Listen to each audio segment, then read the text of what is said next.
মোরব্বা পছন্দ করে না এমন মানুষ মনে হয় খুব কমই পাওয়া যায়। আমাদের বাসায় সবাই পছন্দ করে, বিশেষ করে আমার ছেলে বেশি পছন্দ করে। ওর জন্যই মাঝে মাঝে আমাকে এই মোরব্বা বানাতে হয়। যাই হোক, আজকে আমি মোরব্বা বানাবো আর আপনাদের সাথে সেটা শেয়ারও করব। মোরব্বাটা বানানোর জন্য আমি একটা চাল কুমড়া নিয়েছিলাম।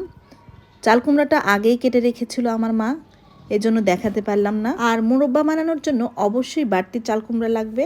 যেসব চাল কুমড়ার ওপরে সাদা প্রলেপ থাকে সেগুলোই বাড়তি চাল কুমড়া। চাল কুমড়াগুলোকে আমি ফিঙ্গার আকারে কেটে নেব, কিছুটা লম্বা লম্বা করে আর কিছুটা একটু ছোট ছোট করে কেটে নেব। তারপর একটা ডিশে পানি নিয়ে সেখানে একটু চুন দেব। চুনটা ভালোভাবে পানির সাথে মিশিয়ে নিয়ে এর ভেতরে চাল কুমড়োগুলো দিয়ে দেব।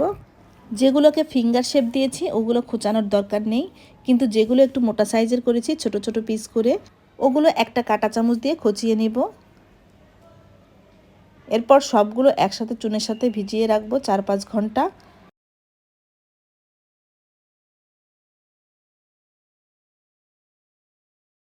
চার পাঁচ ঘন্টা পর এগুলোকে চুনের পানি থেকে উঠিয়ে নেব। তারপর ভালো পানি দিয়ে, অর্থাৎ পরিষ্কার পানি দিয়ে আমি 4-5 বার ধুয়ে নেব, যাতে চুনের কোনো চিহ্ন না থাকে। এরপর একটা কড়াই বসিয়ে কড়াইয়ে পানি দিয়ে চাল কুমড়োগুলো দিয়ে দেব। 5 থেকে 10 মিনিট আমি সিদ্ধ করে নিব। সিদ্ধ হয়ে গেছে, এখন আমি একটা ছাঁকনি দিয়ে তুলে নেব।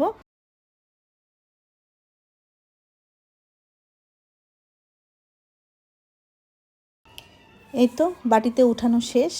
আমি এখন এই গরম অবস্থায় 4-5টা এলাচ দেব, তারপর চিনি দেব। চিনির পরিমাণটা যে যেমন পছন্দ করে ঠিক তেমনই দিতে পারবে, তবে চাল কুমড়ার পরিমাণের চেয়ে ডাবল দিলে মোরব্বাগুলো একটু খুরমার মতো হবে, অর্থাৎ চিনিগুলো মোরব্বার সাথে সুন্দর মিশে যাবে। কম দিলে এটা আবার হবে না, তাই আমি বলবো ডাবল দেওয়াই ভালো। চিনিগুলো মেশানোর পর আমি 2-3 ঘন্টা ভিজিয়ে রাখবো।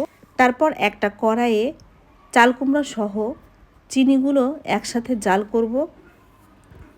অনেকে আবার চাল কুমড়োগুলো সরিয়ে নিয়ে চিনির পানিগুলো জাল করে তারপরে চাল কুমড়োগুলো দেয়, কিন্তু আমি একসাথেই দিলাম, এতে কোনো সমস্যা হবে না। তো এভাবে আমাকে প্রায় 30 থেকে 40 মিনিটের মতো জাল করতে হবে।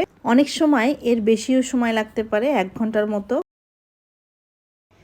প্রায় 1 ঘন্টা জাল করার পর চিনির পানিগুলো শুকিয়ে চাল কুমড়োগুলোর সাথে একদম মিশে যাবে। এই তো দেখেন এমন হবে। আস্তে আস্তে এগুলো শক্ত হবে। এই তো যখন একদম শক্ত হয়ে যাবে তখন আমি এগুলোকে নামিয়ে নেব। অনেকে আবার নামানোর পর রোদে দেয়, তবে আমার রোদে দেওয়ার প্রয়োজন নেই, আমার ছেলে মেয়ে এভাবেই পছন্দ করে। তাছাড়া এরকম মোরব্বার জর্দার ভিতর দিলে অনেক মজা হয়। আজকের মতো বিদায় নিচ্ছি, সবাই ভালো থাকবেন, আল্লাহ হাফেজ।